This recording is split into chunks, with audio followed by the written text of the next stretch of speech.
जय Shri Krishna my YouTube family, welcome to my channel.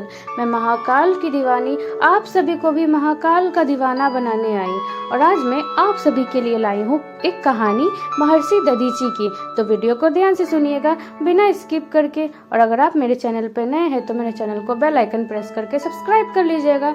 Okay everyone, let's start. एक बार देवराज इंद्र के मन में अभिमान पैदा हो गया, जिसके फलस्वरूप उसने देवगुरु बृहस्पति का अपमान कर दिया। उसके आचरण से क्षुब्ध होकर देवगुरु इंद्रपुरी छोड़कर अपने आश्रम में चले गए। बाद में जब इंद्र को अपनी भूल का आभास हुआ तो वह बहुत पछताया, क्योंकि अकेले देवगुरु बृहस्पति ही ऐसे व्यक्ति थे जिनके कारण देवता दैत्यों के कोप से बचे रहते थे। पश्चाताप करता इंद्र देवगुरु को मनाने के लिए उनके आश्रम में पहुंचा। उसने हाथ जोड़कर देवगुरु को प्रणाम किया और कहा, आचार्य, मुझसे बहुत बड़ा अपराध हो गया था। उस समय क्रोध में भरकर मैंने आपके लिए जो अनुचित शब्द कह दिए थे, मैं उनके लिए आपसे क्षमा मांगता हूँ। आप देवों के कल्याण के लिए पुनः इंद्रपुरी लौटे चलिए। हम सारे देव मिलकर आपकी भली भांति सेवा। इंद्र का शेष वाक्य अधूरा ही रह गया, क्योंकि देवगुरु अपने तपोबल से अदृश्य हो चुके थे। इंद्र ने उनकी बहुत खोज की, किंतु जब देवगुरु का कुछ पता न चला तो वह थक हारकर इंद्रपुरी लौट गया। दैत्य गुरु शुक्राचार्य ने जब यह समाचार सुना तो उन्होंने दैत्यों से कहा, दैत्यों, यही अवसर है जब तुम देवलोक पर अधिकार कर सकते हो। आचार्य बृहस्पति के चले जाने के बाद देवों की शक्ति आधी रह गई है।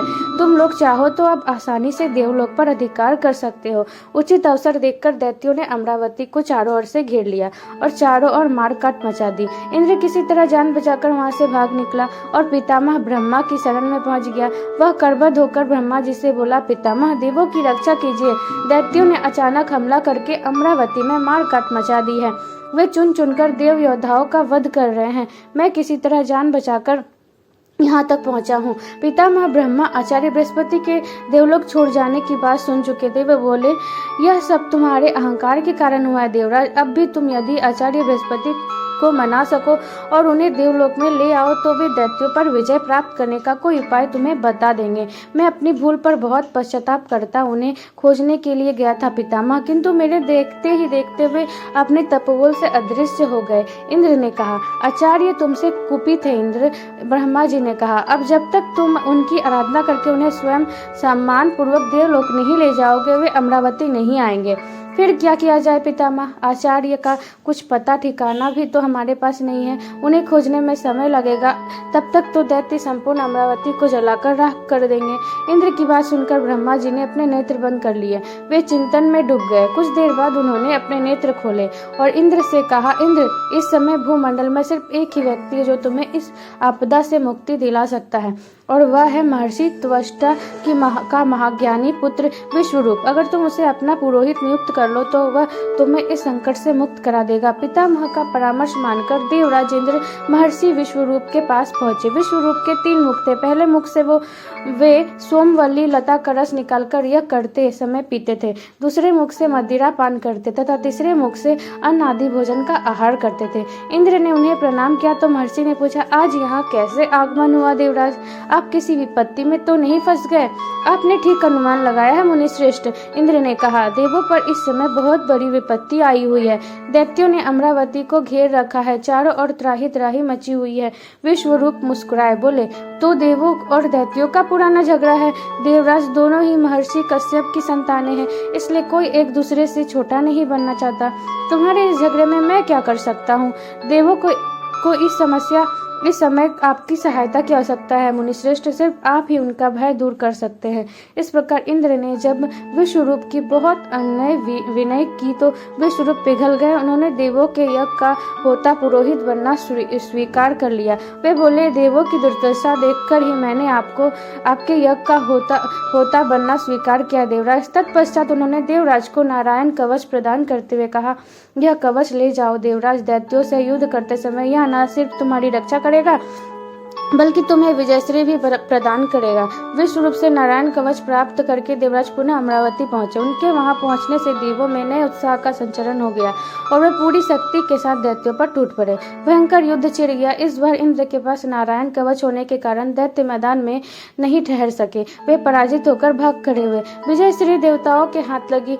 युद्ध समाप्त होने पर देवराज विश्वरूप का आभार व्यक्त करने के लिए उनके पास पहुंचे।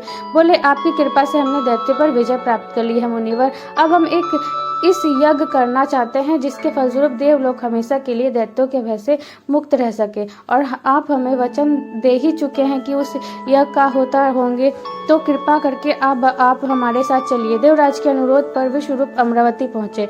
उन्होंने यज्ञ में आहुतियां डालनी आरंभ कर दी। उसी समय एक दैत्य ब्राह्मण का वेश धारण कर महर्षि विश्वरूप के पास आ बैठा। उसने धीरे से महर्षि विश्वरूप से कहा, महर्षि, देवताओं का पक्ष लेकर आप जो यह यज्ञ दैत्यों का विनाश के लिए कर रहे हैं यह उचित नहीं है। क्यों उचित नहीं है? विश्वरूप ने पूछा। इसलिए उचित नहीं है कि देव और दैत्य एक ही पिता की संतानें हैं। आप भूल रहे हैं कि स्वयं आपकी माताजी दैत्य परिवार से है। क्या आप चाहेंगे कि आपका मातृकुल हमेशा के लिए नष्ट हो जाए? बात विश्वरूप की समझ में आ गई। उन्होंने आहुतियां देते समय देवों के साथ साथ दैत्यों का नाम भी लेना आरंभ कर दिया। यज्ञ समाप्त हुआ, लेकिन उसका कोई लाभ देवों को न मिला। इस पर देवराज इंद्र ने विश्वरूप से कहा, मुनिवर, इतने बड़े यज्ञ का कोई अच्छा सुफल नहीं मिला। देवताओं की शक्ति में तो किंचित भी बदलाव नहीं आया। वे तो जैसे पहले थे वैसे ही अब है। तभी इंद्र का एक गुप्तचर उनके पास पहुंचा। उसने इंद्र को बताया, यज्ञ का सुफल कैसे मिलता? देवराज, मुनिवर देवों के साथ साथ दैत्यों को भी तो आहुतियां देते रहे हैं। इस यज्ञ का जितना लाभ देवों को मिला है उतना ही दैत्यों को भी मिला है। गुप्तचर के मुख से यह समाचार सुनकर इंद्र गुस्से से भर उठे। उन्होंने तलवार निकाल ली और ऋषि विश्वरूप पर झपटे। ढोंगी ऋषि, तूने देवों के साथ विश्वासघात किया है। यज्ञ देवों ने कराया और तू आहुतियां अपने मातृकुल के लोगों को देता रहा। अब मैं तुझे जीवित नहीं छोड़ूंगा। कहते हुए उसने तलवार के एक ही वार से विश्वरूप के तीनों सिर काट दिए। इंद्र द्वारा एक ब्राह्मण की यज्ञ स्थल पर ही हत्या किए जाने की सर्वज्ञ निंदा होने लगी। देवों के साथ साथ ऋषि मुनि और ब्राह्मण भी उसे धिक्कारने लगे। इंद्र, तू हत्यारा है, तूने ब्रह्मा हत्या की है। तेरे जैसे व्यक्ति को इंद्र पद पर बने रहने का कोई अधिकार नहीं। तेरे लिए यही उचित है कि किसी कुएं या बावली में कूदकर अपने प्राण का विसर्जन कर डाल। आदि आदि नित्य प्रति की धिक्कार और प्रताड़ना सुनकर इंद्र दुखी रहने लगा। इधर जब यह समाचार महर्षि त्वष्टा तक पहुंचा तो वे बेहद क्रोधित हुए। गुस्से दहाड़ते हुए बोले, इंद्र की ऐसी हिम्मत कैसे हुई कि वह मेरे पुत्र का वध करके इंद्रासन पर बैठा रहे? मैं उसे मिट्टी में मिला दूंगा। मेरे पुत्र की हत्या करने का परिणाम उसे भोगना ही पड़ेगा।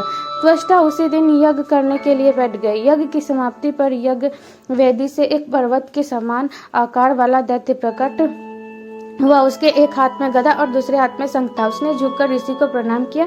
ऋषि ने उसको नाम दिया वृत्तासुर। आज्ञा दीजिए ऋषिवर। वृत्तासुर ने सिर झुकाकर कहा, वृत्तासुर, तुम तत्काल अमरावती जाओ और कपटी इंद्र के साथ साथ समस्त देवताओं का विनाश कर दो।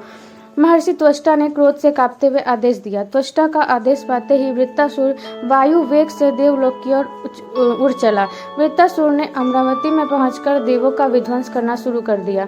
जो भी सामने आता वह निसंकोच होकर उसका वध कर डालता। उसने अमरावती में ऐसा कोहराम मचाया कि देवता त्राहि त्राहि कर उठे। इंद्र अपने ऐरावत पर चढ़कर उसके सामने पहुंचा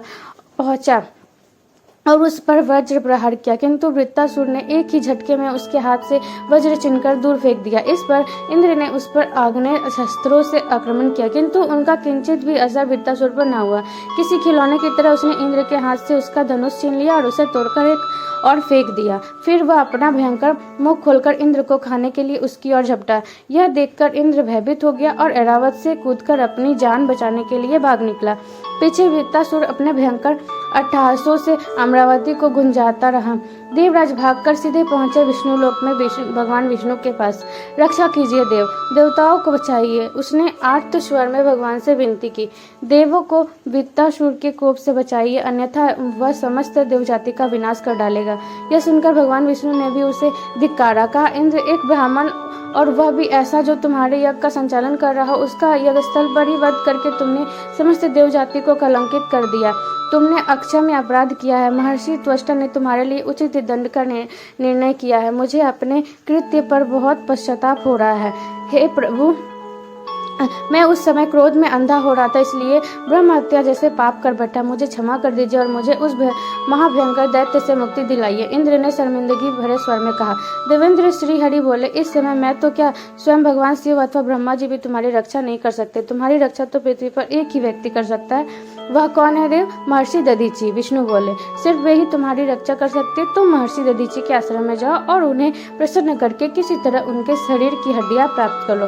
फिर उन हड्डियों से वज्र बनाकर यदि तुम वृत्तासुर से युद्ध करोगे तो विजय श्री तुम्हें ही मिलेगी। भगवान विष्णु का परामर्श मानकर इंद्र दधीचि के आश्रम में पहुंचा।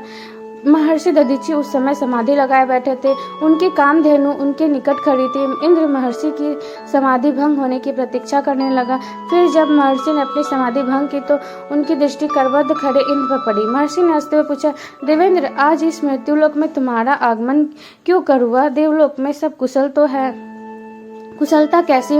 महर्षि इंद्र ने शर्मसार होते हुए कहा, देवों के दुर्दिन आ गए हैं। वृत्तासुर के भय से देव अमरावती छोड़कर जंगलों और गिरी कंदराओं में छिपते फिर रहे हैं। फिर महर्षि के पूछने पर इंद्र ने सारी बातें उन्हें बता दी। सुनकर दधीचि बोले, यह तो बड़ी अशुभ बातें बताई तुमने देवेंद्र, अब इनका निराकरण कैसे हो? महर्षि मैं भगवान विष्णु के पास गया था, इंद्र बोला। उन्होंने परामर्श दिया कि यदि आप प्रसन्न होकर मुझे अपनी हड्डियों का दान दे दे और उनसे वज्र बनाकर यदि वृत्तासुर से युद्ध किया जाए तो वह दैत्य उस वज्र के प्रभार से मर सकता है। हे ऋषि श्रेष्ठ, देवों पर कृपा करके अपनी अस्थियों का दान दे दीजिए। देवेंद्र, महर्षि दधीचि बोले, यदि मेरी अस्थियों से मानव और देव जाति का कुछ हित होता है तो मैं सहर्ष अपनी अस्थियों का दान देने के लिए तैयार हूँ। तत्पश्चात अपने शरीर पर मिष्ठान का लेपन करके महर्षि समाधि स्थित होकर बैठ गए। कामधेनु ने उनके शरीर को चाटना आरंभ कर दिया। कुछ ही देर में महर्षि के शरीर की त्वचा, मांस और मज्जा उनके शरीर से विलग हो गए। मानव देह के स्थान पर सिर्फ उनकी अस्थियां ही शेष रह गई। इंद्र ने उन अस्थियों को श्रद्धा पूर्वक नमन किया और उन्हें ले जाकर उन हड्डियों से तेजवान नामक वज्र बनाया। तत्पश्चात उस वज्र के बल पर उसने वृत्तासुर को ललकारा। दोनों के मध्य भयंकर युद्ध हुआ, लेकिन वृत्तासुर तेजवान वज्र के आगे देर तक टिका न रह सका। इंद्र ने वज्र प्रहार करके उसका वध कर डाला। देवता उसके भय से मुक्त हो गए। ओके एवरीवन, खुश रहिए, मस्त रहिए और अपनी अपनी लाइफ में व्यस्त रहिए।